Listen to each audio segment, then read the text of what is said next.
Hey, thanks for tuning in. I appreciate it a lot. You know, there's a lot of tools that help as a counselor, and I'm very into having a strong toolbox. But there's one that if I had to only have one, and one that is kind of the go-to that you can use when all else fails, that would be empathy. People who've worked with me know I say empathy is a counselor's greatest tool.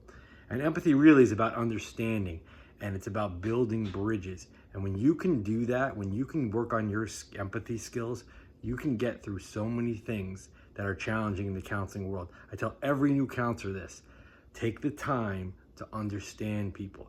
Lower your own defenses, your own judgments, your own preconceived notions, and take the time to get into that person's world. You will be able to work with people from different cultures, from different age groups, different problem areas. That it helps build bridges. It won't solve all your problems, but I'll tell you, it is a go-to. When you're in session, I'll tell you, I've been a counselor for 30 years. I still have times where I'm like, what do I do next, Ken? I'll say to myself, oh yeah, empathy. How can I understand this person more? How can I enter this person's world?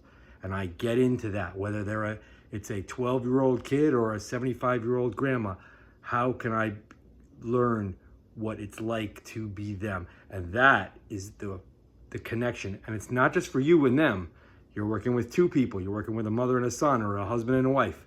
They're going at it. Sometimes in session, one of the hardest things is a couple session, and they're screaming and yelling at each other. Slow it down. How can each person understand the other one? Builds bridges. Always remember that. When you're in a pinch, what are you going to go to? Work on your empathy skills. It won't ever fail you. Counselor's greatest tool.